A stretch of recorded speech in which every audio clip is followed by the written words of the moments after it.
I'm Dr. Lora Shahine. Welcome to my YouTube channel. Today we're going to talk about how pineapples became the symbol for the infertility community. I'm Dr. Lora Shahine. I'm a double board certified reproductive endocrinologist and OBGYN, helping people build families for over 15 years. And I'm excited to tell you how pineapples became the symbol for this incredible fertility community. If you are a part of this fertility community, you are probably very familiar with pineapples. I see my patients wearing them all the time. There are pineapple socks, and people wear them to their ultrasounds or their embryo transfers. There are pineapple t-shirts, and people wear shirts to their transfer days or their IUI days. Pineapples are everywhere. You will see pineapples throughout the fertility community. A wonderful podcast is Infertile AF with Ali Prado. I was on her podcast recently. It's called Infertile AF, and it's got a pineapple on the cover logo. We'll link that episode and below. That was such a fun podcast to do. Ali's coming on my podcast, Baby or Bust Season 2. Check that out. We'll put the link for that podcast here.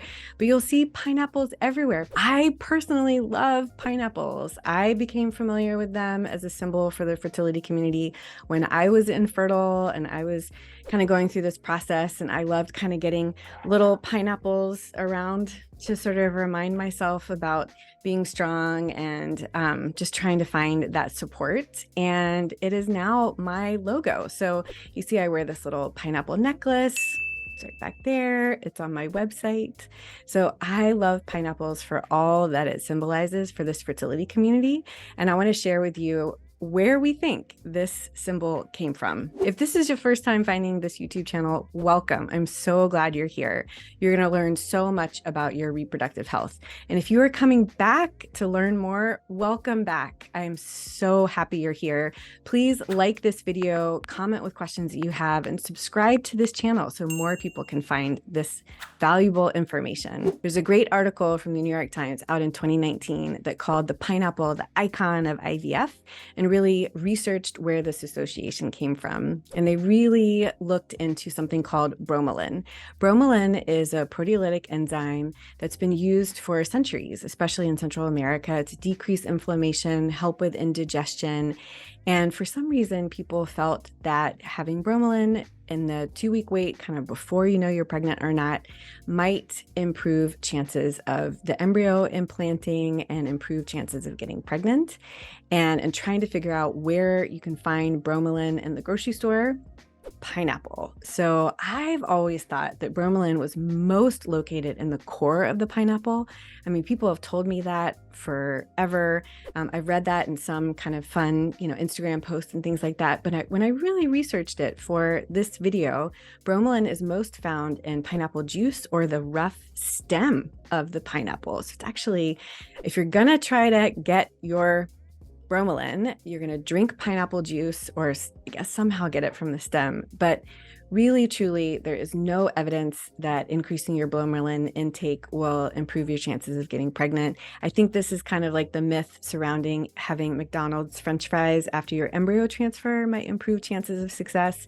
Kind of one of those things that we do and we talk about, eat your pineapple, you're going to do a great job, have your French fries. I think it's kind of a part of that sort of fun, supportive community, but there's really no great evidence. There's no standard dose of bromelain. It does come in the form of supplements. It's not a part of my practice to recommend my patients take bromelain. And if you're going to take supplements, you have to be really, really careful about where you're sourcing them from and really think through the potential side effects. When I was looking this up, I actually read one of the side effects from too much bromelain is irregular uterine bleeding and actually heavy menstrual flow.